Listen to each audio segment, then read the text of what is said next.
क्या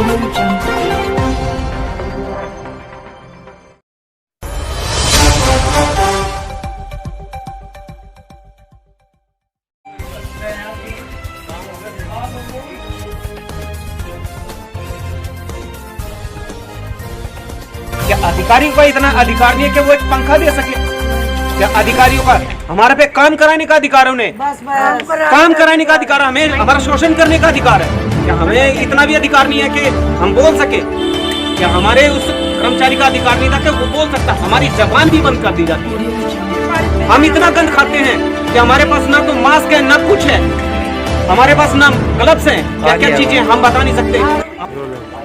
निगम एक ऐसा महकमा जिसके ऊपर दिल्ली की साफ सफाई से लेके उसकी स्वच्छता का विशेष ध्यान रखने की जिम्मेदारी। ऐसे में जहां समस्त दिल्लीवासी अपने बिस्तर पर मीठी मीठी नींद लेते हैं, वहीं दिल्ली नगर निगम का कर्मचारी अंधेरे में ही घर से निकल जाता है दिल्ली वासियों को स्वच्छ दिल्ली, साफ सुथरी दिल्ली देने के लिए। नमस्कार, आप देख रहे हैं एनवी टीवी न्यूज। मैं हूं आपके साथ नरेंद्र भारद्वाज। मौजूद है हम राजधानी दिल्ली के शालीमार बाग के वार्ड नंबर 56, जो कि मुख्यमंत्री रेखा गुप्ता का निवास स्थान जहां पर स्थित है। ऐसे में आज यहाँ एक ऐसा मामला आया है, एक ऐसे चौंकाने वाले तथ्य सामने आए हैं, जो कि सफाई सैनिक, जो कि दिल्ली नगर निगम का कर्मचारी है, समस्त दिल्ली की सफाई में जुट जाते हैं। मौजूद है हमारे साथ ही यहाँ पर जितने भी सफाई कर्मचारी वार्ड नंबर 56 के, वे भी आप देख सकते हैं कि यहाँ महिलाएं भी हैं, पुरुष भी है। ऐसे में जब 6 बजे से स्टार्ट करने के बाद 2 बजे तक ड्यूटी खत्म करते हैं, तो क्या सुबह सुबह निकलने वाला क्या अपने घर से नाश्ता करके निकलता है? ये फिलहाल असंभव सी बात नजर आ रही है। बहरहाल जो भी हो अपने आनंद फानंद में खाना बनाते हैं, अपने साथ लेके आते हैं और लगभग 12 से 1 बजे के आसपास अपना खाना खाने के लिए बैठते हैं। लेकिन कर्मचारियों की मैं बात करूं, हमेशा अपने उच्च अधिकारी के शोषण का शिकार उनको होना ही पड़ता है। जहां तक शालीमार बाग का सवाल है, यहाँ हालांकि गंदगी कम है, लेकिन जो भी जिम्मेदारी दी जाती है वो काफी कठिन और काफी कठोर जिम्मेदारी यहाँ पर सफाई कर्मचारी को दी जाती है। ऐसे में सफाई सैनिक जब खाना खाकर उनको 10-15 मिनट का आराम भी चाहिए, लेकिन खाना खाते खाते जो उच्च अधिकारी उनको आकर ये बोलता है कि आप मिट्टी उठाओ और वहां पहुंचाओ। डिस्टेंस की मैं बात करूं, लगभग 300 से 500 मीटर की दूरी पर दोपहर को मिट्टी का ढेर पहुंचाना, ये वाकई एक सफाई कर्मचारी के साथ शोषण करने की बात सामने आई है। ऐसे में सफाई कर्मचारी की तबीयत का खराब होना बड़े अधिकारियों की कार्यशैली पर सवालिया निशान लगाने के लिए काफी है। क्या नाम है आपका? मीना। मीना जी, क्या घटना घटी है वो पूरी जानकारी। हमारे स्टाफ का एक कर्मचारी था यहाँ पे, इन्होंने मिट्टी उठवाने के चक्कर में रोटी खा के वो बैठे हैं और इन्होंने कहा उनको कि भाई जाके मिट्टी उठा के ला। आके वो गर्मी में यहाँ बैठे थे, आपस गिर गए जी। क्या नाम है कर्मचारी का? सेवाराम। अभी कहाँ है वो? Hospital, Fortis hospital. हॉस्पिटल में एडमिट है? कब से एडमिट है? कल से। अच्छा, जो उनसे मिट्टी उठवाने का काम किया गया था वो कितने बजे की बात है? 12 बजे की। 12:30। उसके बाद क्या हुआ जरा वो बता। उसके बाद वो खाना यहाँ खाने लगे जी। इन्होंने हॉस्पिटल कौन ले गया? ये सभी ले गए थे हॉस्पिटल, तो यहाँ के मिलजुल के, मगर पैसे नहीं थे मैडम किसी के पास भी। कर्मचारी के पास पैसे, अफसरों के पास पैसे नहीं है, तो फिर कौन संभालेगा हमारे? अफसरों के पास पैसे नहीं है तो कौन संभालेगा? और एक काम और दे दिया गया हमको कि पटरियां साफ करो, माली वाली रोड पे वहाँ मेट्रो की पूरी पटरी साफ करो, उनमें झाड़ू लगाओ। उनमें कैसे झाड़ू लगेगा मैडम? कहते झाड़ू नहीं लगता तो हाथ से उठाओ पन्नी और पूरा हाथ से उठाओ। हाँ, लेटरिन बाथरूम जो भी आ रहा जा रहा वो हाथ से उठाए हम। ऐसा कब से चल रहा है? ये अभी से चल रहा है, पहले कभी नहीं आया। दरोगा आए ना, जब से चल रहा है। क्या नाम है? मिश्रा, संजय मिश्रा जी। अच्छा, आप क्या कहना चाहते हो? क्या नाम है आपका? मेरा नाम है राजू है जी। मैं ना वार्ड नंबर 56 से हूँ और सेवाराम की है ना तबीयत खराब हो गई थी। मेरे सामने की है ना घटना है, वो यहाँ पे है ना मिट्टी के ना ढेर उठा के और इसकी ना तबीयत है ना खराब हो गई यहाँ आने के बाद। और ये है ना उठा कर संजय मिश्रा जी है ना उठा कर लेके चले गए यहाँ से। इनके पास में ना कोई पैसा नहीं है, उसको एडमिट कर लिया जावे या ना उसका ना कोई इलाज हो जावे। कितना बिल हुआ है अभी तक का उनका? वो अभी भी हॉस्पिटल में? 1 लाख रुपए ना कल है ना मैंने जमा करके आया हूँ जी। आप अपनी तरफ से जमा? हाँ जी। अधिकारियों की तरफ से कोई मदद? कोई मदद नहीं मिली जी। जबकि जो कर्मचारी है वो ऑन ड्यूटी था जब तबीयत हाँ खराब बिल्कुल जी है ना, पक्का कर्मचारी है, सेवाराम नाम है उसका। इतना ना गौ आदमी है जो है ना, जहाँ पे भी है ना उसको ना लगा देते ना, वो है ना कभी भी ना हम मना नहीं करता काम के लिए। तो अभी जो ऑर्डर पास हो रखे हैं कि कितने से कितने टाइम तक आप काम करोगे गर्मी में, उसकी कुछ सुबह 6 बजे से 2 बजे तक जी। और अगर गर्मी ज्यादा पड़ रही हो तो भी करेंगे, तो भी करना है। नौकरी है, कहते नौकरी है, 8 घंटे ड्यूटी करनी ही करनी, चाहे मरो चाहे जियो। सर क्या नाम है आपका? मेरा नाम सुनील आजाद है। सुनील जी, क्या घटना घटी है ये जो कर्मचारी शिकायत कर रहे हैं? तो बहुत बड़ी घटना है, ये छोटी मोटी घटना नहीं है। कर्मचारी के साथ में इतना दुर्व्यवहार होया, घटना इतनी जबरदस्त है। यहाँ पर ये व्यक्ति राजू है जो कि 11:30-12 बजे के बाद जो एक कर्मचारी सेवाराम है जिसका नाम है, उसको प्रॉब्लम थी पहले से ही।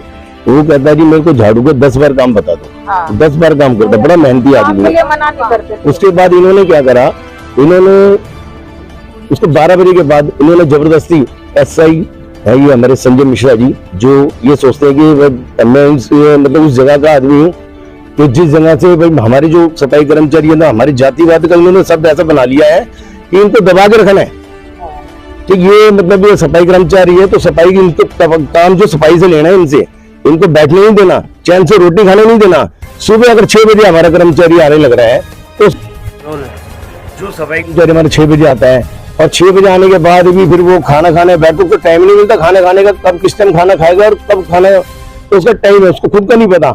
लेकिन उसके बाद भी खाना खाने के बाद 12:30 बजे एक अधिकारी आके कहता है कि भाई उससे वहां की मट्टी उठानी है। उन्होंने कहा जी मट्टी फेंक दी है हमने उठा के, फिर भी दोबारा उसको मट्टी फेंकने के लिए टॉर्चर किया गया। अचानक कर्मचारी की हालत नाजुक हो गई, वो गिर गए। यहाँ पर गिरने के बाद संजय मिश्रा जी और हमारे अधिकारी सारे उठा के उसको फोर्टिस हॉस्पिटल में ले गए। लेकिन मतलब की बात तो ये देखो, ताज्जुब की बात ये कि इन अधिकारियों के पास इतने पैसे नहीं है कि वो 15-20 हजार रुपए जाके जमा करवा सके। लेकिन हमारे ये कर्मचारी, राजू नाम का कर्मचारी, इतना काम आया, ये भगवान बन के आया, जो उसने 1 लाख रुपए शाम तक इनको जमा करवाए, तब जाके उनका ट्रीटमेंट चालू हुआ। तो अब ये बताइए, लापरवाही हमारे निगम द्वारा की निगम की लापरवाही है, हमारी अधिकारियों की लापरवाही है। अगर ये इन्होंने जब तल्लुकी प्रमाण निकाला है कि 6 से 2 बजे तक है, तो इनको टाइम भी तो दो, खाना खाने का भी तो वक्त दो। ये ऐसा संजय मिश्रा जी जो है बहुत ही भ्रष्ट आदमी है, इनके लिए बहुत ज्यादा कंप्लेंट आई हुई है मेरे पास।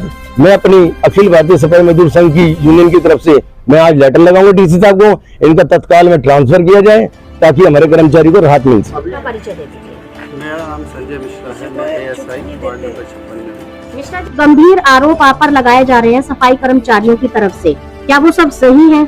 बिल्कुल सही नहीं है। ये सारे कर्मचारी जो हैं वो अपने साइन से आते हैं, अपनी अपनी बीट करते हैं, ठीक है ना। अगर कोई भी राउंड होता है या कुछ ऐसी समस्या आती है तो इन्हें एक जगह से दूसरी जगह शिफ्ट किया जाता है।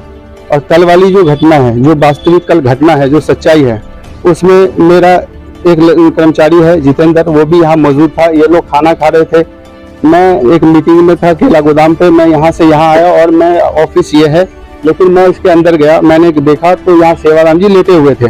बोले मुझे कि थोड़ा सा मुझे सांस लेने में दिक्कत आ रही है। मैंने कहा सेवाराम जी अब लेट जाइए आराम से। जब सेवाराम जी लेटे थोड़ी देर में जो मेरा जितेंद्र लड़का है वो मुझे आके बोलता है कि सर तबीयत खराब हो रही है। फिर मैंने मेडिसिन की दुकान है, उसको मैंने बोला कि एक ORS ले आओ, हो सकता है गर्मी हो गई हो सकता है कि इनको गर्मी आ गई हो, इसलिए मैं इसको ORS पिला दूं। इसके बाद इसने मुझे आवाज दिया कि बाबूजी जल्दी आप आओ, इसकी तबीयत खराब हो रही है। मैंने कहा जीतू अब इंतजार करने का समय नहीं है कि हम कोई रिक्शा लाएं या कुछ लाएं। जीतू ने और एक हमारे सामने में था वो, उसने हम दोनों ने इसको बाइक पे बैठाया और बाइक पे बैठा के हम डायरेक्ट फोर्टी हॉस्पिटल ले गए, क्योंकि यहाँ पे सबसे नजदीक में गवर्नमेंट हॉस्पिटल कोई भी ऐसा नहीं है जो इतना बड़ा ट्रीटमेंट कर सके। तो हम सीधा फोर्टीज पहुंचाया। फोर्टीज पहुंचाने के बाद यहाँ पे ट्रीटमेंट स्टार्ट हुई, इमरजेंसी में ट्रीटमेंट स्टार्ट हुई और ये जो है डॉक्टर ने अपना जो उपचार था वो प्रॉपर प्रोसेस किया। और हम लोग यहाँ पे लगभग 6-7 बजे तक यहाँ हम लोग, मैं, हमारे चीफ साहब, मेरे SS साहब और मेरे जितने भी कुलीग उस टाइम में जो कर्मचारी हमारे भाई बंधु हैं वो भी यहाँ मौजूद थे, ठीक है ना। इसमें और कोई बात नहीं है। अच्छा, मिट्टी उठवाने का एक जिक्र हुआ है इस बारे में, तो क्या आपने किसी जगह मिट्टी उठाने के लिए? देखिए मैडम, एक चीज है, प्रोसेस एक होता है, जैसे हमने अगर कोई कर्मचारी अगर बीमार होता है या कुछ होता है, अगर वो हमें कह रहा है कि भाई हमें जो है कि दिक्कत है, इसमें 2 आदमी थे, एक संजय था और एक था। संजय को मैंने मिट्टी के लिए बोला था, सेवाराम जी बोले मैं भी जाऊंगा, तो मैंने कहा सर चले जाओगे, 2 आदमी के बदले 1 आदमी। और मिट्टी कुछ नहीं था, बहुत हल्का मिट्टी था और कुछ नहीं था। अभी आपने बताया सेवाराम जी की तबीयत खराब थी, वो लेटे हुए थे, तो वो खुद ये कैसे कह सकते हैं कि नहीं मैडम इससे पहले खाना खाने के बाद वो बीमार हुए हैं। खाना खाने के बाद पानी पिया, पानी पीने के बाद वो बीमार हुए हैं। इससे पहले 11 बजे मैंने मिट्टी के लिए बोला था इनको। सुबह 11 बजे मैंने मिट्टी कितने बजे उठाई गई? ये मेरे ख्याल से 11:30 के आसपास उठाई गई। ठीक है, 11:30 बजे उठा के, और बहुत कम मिट्टी थी, और तब तक वो लोग आके आराम से बैठ के खाना वाना खा के फिर वो बीमार हुए। संजय जी, जब सेवाराम को हॉस्पिटल ले जाया गया तो आप कितनी देर हॉस्पिटल में रहे? मैं सर लगभग 7 बजे तक हॉस्पिटल में था, 6:30-7 बजे तक। कितने बजे ले गए थे? मैं इनको लेकर गया था 1:00 मतलब 1:15 बजे के आसपास। तो प्राइवेट हॉस्पिटल वाले जाते ही कुछ फीस अमाउंट जमा कराते हैं, तो आपके सामने पैसे डिमांड आई थी? सर फीस की डिमांड आई थी हमारे पास, फीस की डिमांड आई थी। मैं द्वारका रहता हूँ, अगर मैं व्यवस्था करता तो मैं द्वारका जाना पड़ता मुझे, लेकिन यहाँ पे ये बात उस टाइम में हुई। ऑनलाइन चलता सर ऑनलाइन नहीं होता, मैं यूज नहीं करता, ऑनलाइन की पेमेंट यूज नहीं करता। तो मैं ये सोचा कि द्वारका जाऊं, तब तक यहाँ पे हफ्ते, तो हम लोगों ने ये आपस में डिसाइड किया कि कोई भी आदमी अभी सहयोग करे और इस पेमेंट को उसको वापस कर दिया जाएगा। तो इसमें जो है कौन करेगा वापस, आप करोगे या डिपार्टमेंट? नहीं, डिपार्टमेंट वापस करेगा, सॉरी डिपार्टमेंट वापस करेगा, क्योंकि हम इसका रिक्लेम करेंगे इसका। अच्छा, सहयोग की जो डिमांड थी वो कर्मचारियों से ही क्यों थी? आपके और सहयोगी अधिकारी भी मौजूद होंगे? मैडम यहाँ पे जो भी थे, सर भी दूर से आते हैं, ये भी दूर से आते हैं, मैं भी दूर से आता हूँ। तो क्या आप ऑनलाइन यूज नहीं करते? क्या बाकी सब अधिकारी भी ऑनलाइन यूज नहीं करते? अब सर मुझे ये नहीं पता, लेकिन जब ये जितेंद्र को मैंने ये बात बोली तो जितेंद्र ने राजू को बोली, राजू ने बिल्कुल खड़े हुए कि मैं ठीक है, मैं दे देता हूँ। और ये पेमेंट हमारे एसएस साहब भी थे, उन्होंने कहा कि ये रीइंबर्समेंट हो जाएगा, रीइंबर्समेंट होकर इसको चेक मिल जाएगा, जो पेमेंट है वो कैश हो जाएगी और राजू को वापस दे दिया जाएगा। पता वो इस समय भी एडमिट है? जी बिल्कुल पता है, मेरी समय पे बात हो रही है उनके लड़के से। आए हो क्या उसके पास मिलने गए? सर मैं अभी अटेंडेंस लेके इसके पास जाता, इसकी रात में मेरे इनके लड़के से रात भर मेरी बात हुई है। मोहित नाम है लड़के का, उनसे मैं रात भर बात कर रहा हूँ, सारी सिचुएशन की जानकारी बिल्कुल प्रॉपर तरीके से मैं ले रहा हूँ, कोई इसमें प्रॉब्लम नहीं है। एज ए सीनियर आपका क्या रवैया रहेगा, आप क्या रोल रहेगा? सर मेरा रवैया ये रहेगा कि हमारे परिवार का एक सदस्य बीमार है, और मैं कोशिश करूंगा, और हम सारे अधिकारी इस बात का कोशिश करेंगे कि ये मेरा परिवार का सदस्य जल्दी से जल्दी ठीक हो और हमारी इस टीम में शामिल हो। कर्मचारी कितने बजे ड्यूटी पे आता है? वो 6 से 2 ड्यूटी चल रही है। 6 से 2। क्या इस दौरान उसको भूख नहीं लगेगी? नहीं लगेगी, खाना खाएगा। खाना खाएगा। खाना खाते वक्त किसी भी कर्मचारी को ये बोलना कि उठा के मिट्टी इधर से उधर करनी है, या ये काम करना, वो काम करना, आप कितना सही मानते हैं इस बात को? खाना खाने के बाद आराम से उसको कहा जा सकता है, वो मिल कोई काम हुआ मैं करवा लेंगे। खाने के बाद 10-15 मिनट का रेस्ट, तो इस दौरान खाना तो खाएगा वो। खाना को टाइम मिलता है, खाने से 12 से और 1 बजे तक का टाइम ऐसा होता है, 6 बजे ड्यूटी करने वाले का, कि उसको खाना चाहिए। हाँ, खाने के बिना खाने के बिना खाना तो क्यों ऐसे आदमी को डिस्टर्ब किया गया था? और स्टाफ नहीं था कोई? स्टाफ तो ऐसा ही चीज को बता सकते हैं, क्योंकि उस समय यही थे, मैं तो था नहीं, मैं तो कहीं और था साइड पे। ठीक है, उनका फोन आया शायद। उस समय आप यहाँ मौजूद नहीं? मैं समय मौजूद हूँ। ठीक है जी सर, आप उस समय मौजूद थे यहाँ पर? मैं यहाँ पर नहीं था, मैं अपने ऑफिस में था। मैं इस वक्त आपसे किसी अधिकारी ने ये कहा कि आप उनकी फाइनेंशियली कुछ मदद कर दीजिए? देखो मेरी बात सुनो, मैं जो उन्होंने हमारे से जो पैसे मांगे थे वो हमारे पास से 15,000 रुपए हमने पहले जमा करवा दिए थे। फिर उस वक्त जब उन्होंने दोबारा कहा कि भाई हमें 1 लाख लगेगा, लेकिन मैं कहा भाई हमने एक रिपोर्ट भी दे दी है निगम में, कि ताकि इसको पैसा वैसा जो भी है उसका आज या कल में उसको पैसा भी वापस देना है उसको। ये हमने कार्रवाई अपनी तरफ से पूरी कर दी है, जैसे वो पैसे वगैरह मिल जाएंगे वो भी वापस कर देंगे पैसे। और कर्मचारी बिल्कुल ठीक हो, वो हमारा परिवार ही है। आपका संजय नाम है जी। संजय जी, जो कर्मचारी अभी बीमार है, अस्पताल में एडमिट है, जब उनसे मिट्टी उठवाने का काम किया गया तो आप उनके साथ गए थे? हाँ जी।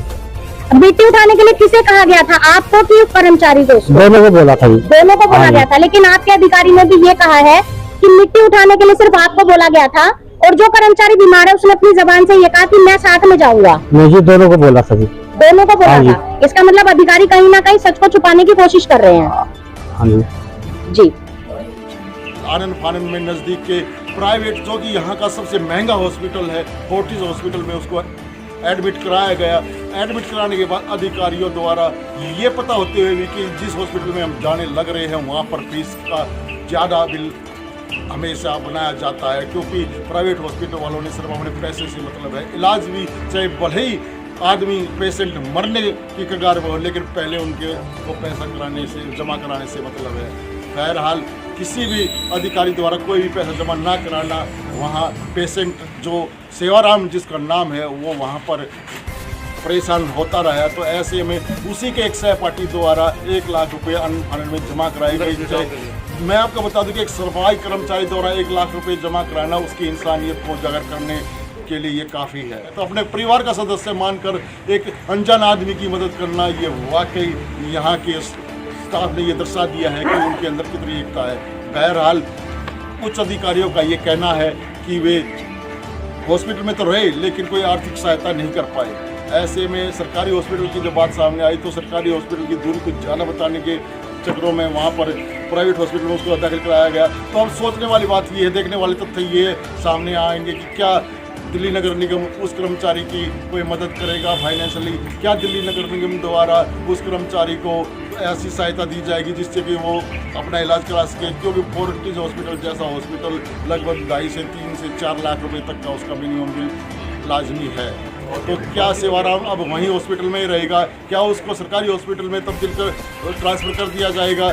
क्या सेवाराम को कोई ऐसी सुविधा मुहैया कराई जाएगी जो कि सेवाराम के परिवार और सेवाराम के लिए काफ़ी लाभदायक होगी? क्या आज जो ये डिमांड यहाँ लेकर अपनी समस्याओं का समाधान करने के लिए इन्होंने मीडिया का सहारा लिया है, क्या इनकी समस्या का समाधान होगा? ये बहरहाल आने वाला समय ही बताएगा। शालीमार बाग दिल्ली से मैं नरेंद्र भारद्वाज, आप देखते रहिए NDTV।